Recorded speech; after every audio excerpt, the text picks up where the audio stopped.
haram. Faslun, habis kat situ. Faslun, i'lam anna dzikra mahbubun.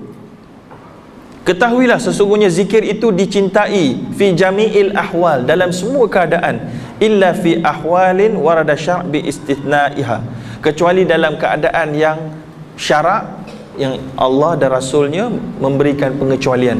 Nadhkuru minha huna tarafan, kita akan sebut beberapa, kata Imam Nawawi. Fa min dzalika, antara yang tak digalakkan untuk berzikir keadaannya, yukrahu dzikru halatal julus ala qada'il hajah, ketika sedang buang air besar dan buang air kecil. Tengah duduk dah lama tu, boring lah, zikir sikit lah. Jangan, itu tak boleh, itu tak bagus. Wa fi halatil jima', tengah berjima' dengan isteri, berzikir. Mulut dahsyat tu kan, tengah-tengah berjima' mulut tak henti-henti berzikir, menikmatinya. Tak payah, tak payah. Disebut oleh ulama, masa sebelum dan selepas boleh, semasa tak payah. Bila kita sebut zikir ni maknanya dengan lisan lah, tapi kalau dalam hati tu tak apalah, ya. Wa fi halatil khutbah, dan ketika khutbah Jumaat, liman yasma'u sautal khatib, siapa yang dengar. Siapa yang tak dengar, boleh berzikir. Dah mikrofon mati hari tu, elektrik tak ada kan, tak dengar kat belakang, kita zikir buat kerja kita. Tapi jangan WhatsApp pula, itu cerita lain. Duk WhatsApp dengan kawan pula, aku nampak kau tidur. Mana ada kau tidur, kau yang tidur. Duk gaduh pula. Kan? Tak boleh begitu tuan-tuan. Tutup WhatsApp tu lah. Baik. Kemudian wa fil qiyami fi shalah, dan sedang berdiri nak solat. Nak solat tu nak berzikir pula. Dah tak? Solat nak tumpukan pada pembacaan lah. Ya, bacaan, bukan untuk berzikir. Dan kalau jadi makmum pun, imam sedang baca ayat Quran, dengar.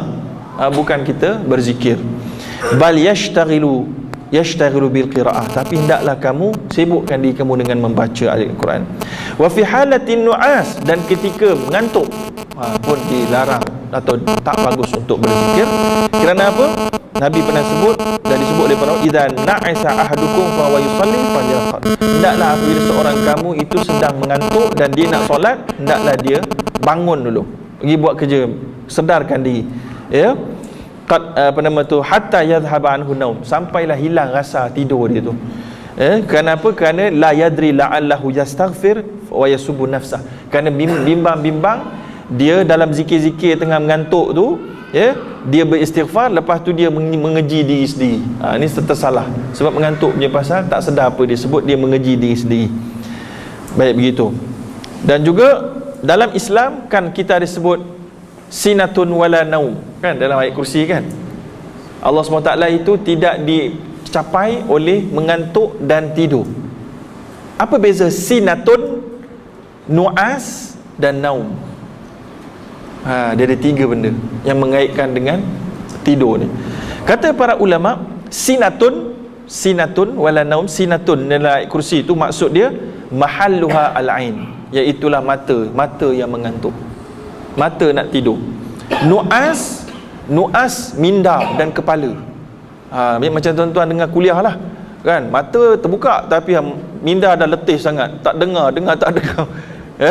Itu nu'as. Dan naum, tidur hati. Kata para ulama, hati pun tidur, mata pun tertutup. Dan minda pun tertutup sekaligus, semua sekali. Baik, jadi itu adalah perbezaannya. Baik, kemudian ke seterusnya, wala yukrahu fi tariq, dan tidak dibantah, tidaklah menjadi makruh, tidak dibenci untuk berzikir sambil berjalan di jalanan. Tengah bawa kereta ke, tengah dekat pasar, tengah jalan nak memilih limau, memilih temikai, tak ada masalah. Wala fil hammam, dan tidak juga makruh berzikir di hammam. Hammam maksud dia tempat mandi yang tak ada toilet jamban. Jadi kalau tempat mandi ada jamban, itu tak elok. Tapi kalau tempat mandi sahaja, ada paip air atas tu curah, tak ada apa-apa tandas, tak ada tempat buang air besar atau buang air kecil, yang itu juga tidaklah makruh. Maknanya kalau toilet kita tak ada jamban dalam je, maka bolehlah kita mandi sambil berzikir. Tuan-tuan,